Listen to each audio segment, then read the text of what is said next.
29 फरवरी तक तमाम असम्बलियां वजूद में आ जाएंगी। इलेक्शन कमीशन ने वाज़ेह कर दिया, सदारती इलेक्शन आम इंतखाबात के बाद 30 दिन में कराना लाजिम।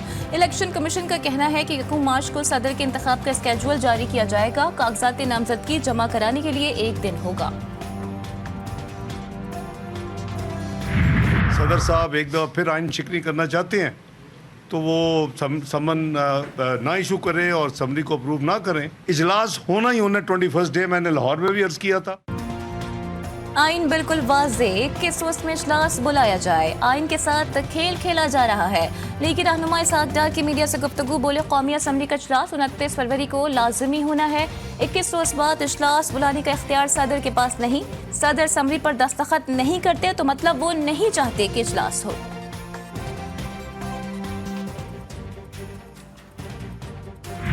इम्कान ये है कि ना सिर्फ वो अदम एतमाद के वक्त आइन तोड़ने वाला मुकदमा होगा, मगर साथ साथ ये असम्बली आइनी जो उसका फ़र्ज है वो उस पर ना अमल करते हुए असम्बली को नहीं बुलाया तो वो भी एक और मुकदमा होगा। सदर के सर पर आइन शिकनी के 2 मुकदमात की तलवार। डॉक्टर आरिफ अलवी असम्बली इजलास नहीं बुलाते तो स्पीकर बुलाएंगे। बिलावल भुट्टो की गुफ्तगू, chairman Peoples Party Maryam Nawaz और मुराद अली शाह को वजीर आला बनवाने पर सुन्नी इत्तेहाद काउंसिल के शुक्रगुजार। बिलावल ने गवर्नेंस के ख्वाहिशमंद अफराद को भी टेंशन दे दी। इंशाअल्लाह ताला हम सदर पाकिस्तान सदर आसिफ अली जरदारी को मुंतखब करके ओथ दिलवा के तो फिर सदर जरदारी साहब खुद अपने गवर्नर्स का शॉर्ट लिस्टिंग और वो फाइनलाइजेशन करेगा। इसी गवर्नर हाउस में कहा था कि आप सिस्टम को चलने नहीं देंगे। माफ़ी के साथ सिस्टम तो आ गया। अगर हकीकत पूछे तो शायद सिस्टम मुझे नहीं चलने दे रहा है। क्या गवर्नर सिंध की कुर्सी हिलने लगी? कामरान दिसोरी कहते हैं सिस्टम मुझे नहीं चलने दे रहा।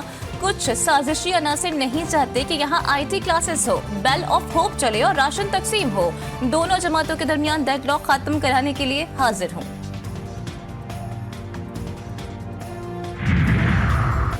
मौलाना फजलुर रहमान सिस्टम से नाराज। JUI सरबरा ने नामजद वजीर आजम की हुकूमत को चंद दिन का मेहमान करार दे दिया। कहते हैं आने वाले दिनों में सिस्टम के अंदर बैठे लोग रोएंगे। हम आइन और कानून के मुताबिक काम करना चाहते हैं। बोले चाहते हैं मुल्क में तमाम मामलात बेहतर तरीके से चलें।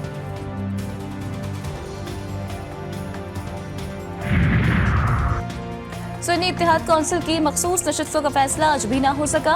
दरखास्त पर समाअत कल तक मुलतवी। चीफ इलेक्शन कमिश्नर ने सारी दरखास्तें यकजा कर दी। बैरिस्टर अली जफर ने दलाइल दिए कि अगर सियासी जमातें नशस्तें लेना चाहती हैं तो वो खुलकर कहें। आजम नजीर तारड़ बोले सुन्नी इत्तेहाद काउंसिल ने एक भी सीट नहीं जीती। इस जमात के आज़ाद अरकान को इकट्ठा करके कैसे मखसूस नशस्तें दी जा सकती हैं? ये एक ऐसी जमात के जरिए आए हैं जिनको अवाम ने वोट ही नहीं दिए।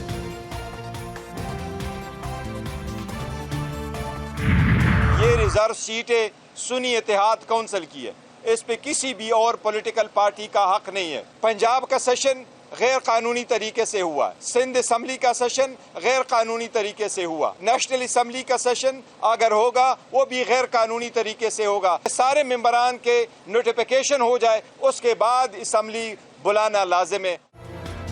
पंजाब और सिंध असम्बली के इजलास गैर कानूनी। तमाम अरकान के नोटिफिकेशन जारी होने तक कौमी असम्बली का इजलास भी गैर कानूनी होगा। बैरिस्टर गौहर कहते हैं उम्मीद है इलेक्शन कमीशन सुन्नी इत्तेहाद काउंसिल को इसकी मखसूस नशिस्तें देगा।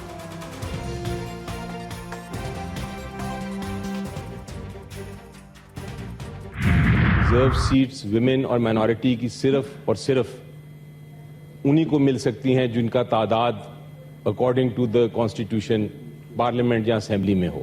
ये किसी और की नहीं है। मखसूस नशिस्तें उनको मिलती हैं जिनकी असम्बली में मौजूदगी हो। आइन वाज़ेह कहता है मुंतखब जमातों का कोटा किसी और को नहीं मिलेगा। सेनेटर अली जफर का सेनेट में इज़हार ख्याल। बोले जमहूरियत का निज़ाम आइन की बुनियाद पर है। PTI सेनेटर्स का खवातीन को कैद में रखने के खिलाफ एहतजाज। ऐवान से वॉकआउट कर गए।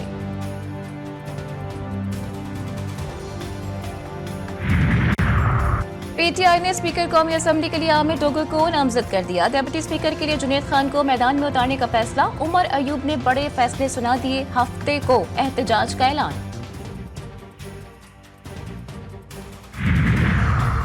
मुबैना इंतखाबी धांधली के खिलाफ अपोजिशन जमातें सड़कों पर कराची में GDA, जमात इस्लामी, PTI और दीगर जमातों का एहतजाज। अंदरूनी सिंध भी मुख्तलिफ शहरों में मुजाहिरे।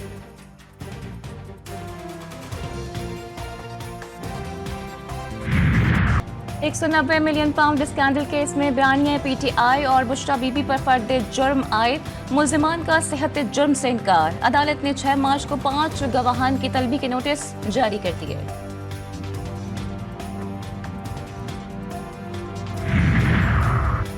NA 15 मानसहरा में नवाज शरीफ की उजरदारी पर समाअत। नवाज शरीफ के वकील की दोबारा इलेक्शन के लिए दरखास्त। इलेक्शन कमीशन ने फैसला महफूज कर लिया। NA 130 लाहौर की उजरदारी पर 4 मार्च को हतमी दलाइल सुनने का फैसला।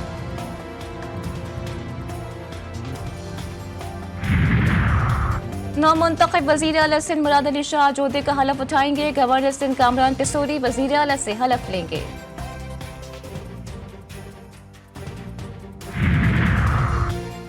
सिंध काबीना में कौन कौन शामिल होगा, किसको कौन सा कलमदान मिलेगा, फैसला हो गया। शर्जील मेमन को इत्तलात और ट्रांसपोर्ट का कलमदान दिया जाएगा। नासिर हुसैन शाह को बल्दिया, सरदार शाह को महकमा तालीम, अजरा पेरजहो महकमा सेहत और सईद गनी को महकमा लेबर का कलमदान दिए जाने का इम्कान। पंजाब असम्बली का इजलास कल बुलाए जाने का इम्कान। कम मुद्दत के बजट की मंजूरी मुतवक्के। असम्बली सेक्रेटेरिएट ने तैयारियां शुरू कर दी।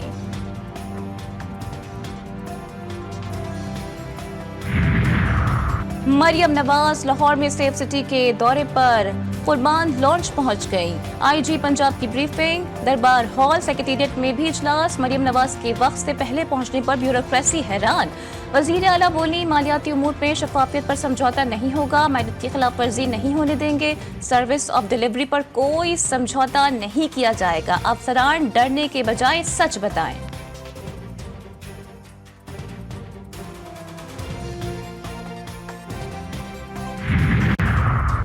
सुप्रीम कोर्ट में जुल्फकार अली भुट्टो से मुतालिक सदारती रेफरेंस पर समाअत। जुल्फकार अली भुट्टो मुकदमे में मुल्जिम नामजद नहीं थे। मुकदमे का रिकॉर्ड 8 अगस्त 1977 को दोबारा तफ्तीश के लिए लिया गया। दोबारा तहकीकात के लिए मजिस्ट्रेट से कोई तहरीरी इजाजत नहीं ली गई। अदालती मुअव्विन जस्टिस रिटायर्ड मंजूर मलिक के दलाइल।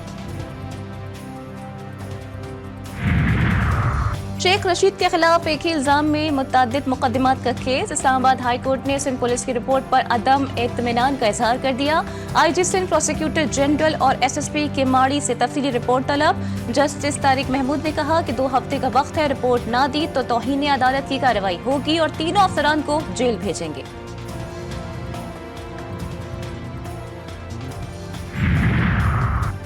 इस्लामाबाद में लग्जरी अपार्टमेंट्स मंसूबे से कौमी खजाने को 14.5 अरब रुपए का नुकसान का इंकशाफ। वजारत दाखिला ने नैब की सिफारिश पर chief executive BNB company Abdul Hafeez Sheikh और CEO बैंकर सिटी रावलपिंडी राहत मोहम्मद का नाम ECL में शामिल कर दिया। वफाकी काबीना ने सर्कुलेशन के जरिए मंजूरी दी।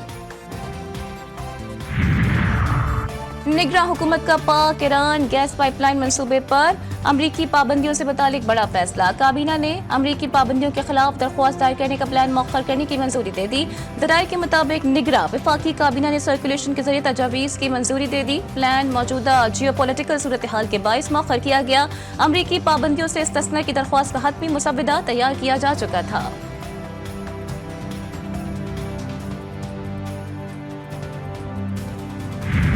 बिजली फिर महंगी। नेपरा ने बिजली 7 रुपए 5 पैसे फी यूनिट महंगी कर दी। इजाफा जनवरी की माहाना फ्यूल एडजस्टमेंट कीमत में किया गया। बिजली सारिफीन को मार्च के बिलों में इजाफी अदायगियां करना होगी। सारिफीन पर 66 अरब रुपए का इजाफी बोझ पड़ेगा। इतलाक के इलेक्ट्रिक सारिफीन पर नहीं होगा। अवाम ने इजाफा मुस्तरद कर दिया।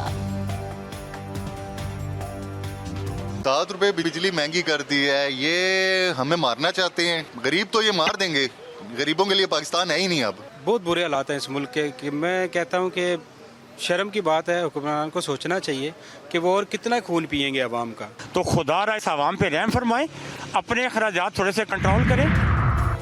मर्दान के करीब फोर्सेस का इंटेलिजेंस बेस्ड ऑपरेशन। दहशतगर्दों से झड़प में SP एजाज खान शहीद। High value target Mohsin Qadir साथी समेत हलाक। एजाज खान की नमाज जनाजा में आला हुकाम की शिरकत। पेशावर में मोटरसाइकिल सवार मुल्जिमान की फायरिंग। अबाबील स्क्वाड का एहलकार शहीद, दूसरा जख्मी।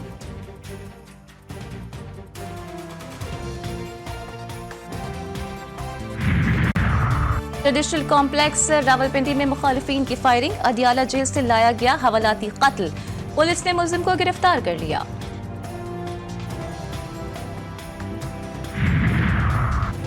पनु आखिर के कच्चे में सरकारी जमीन के तनाजे पर 2 ग्रुपों के झगड़े में जांबहक 7 अफराद की नमाज जनाजा अदा, बड़ी तादाद में लोगों की शिरकत।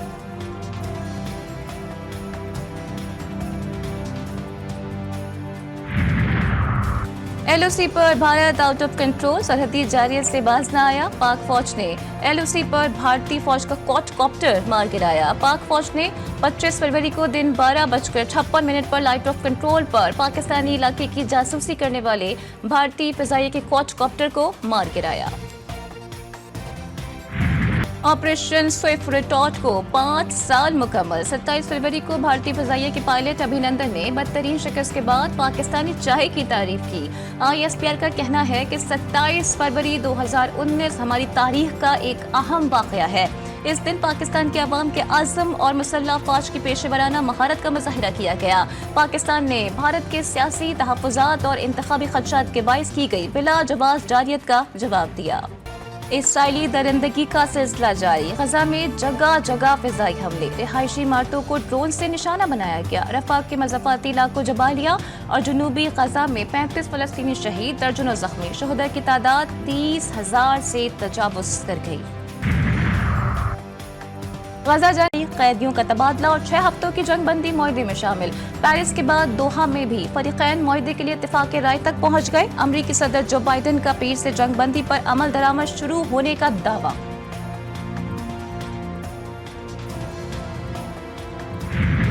कराची में ठंडी और तेज हवाओं का राज, गर्द उड़ने लगी, मोटरसाइकिल सवारों को मुश्किल। महकमा मौसमियात की अगले 2 रोज तक शहर में ठंडी और तेज हवाएं चलने की पेशगोई।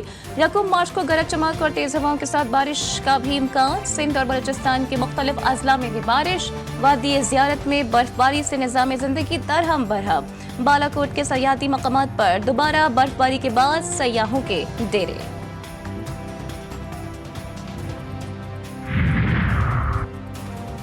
PSL में आज दिफाई चैंपियंस लाहौर कलंदर्स और मुल्तान सुल्तान्स का आमना सामना होगा।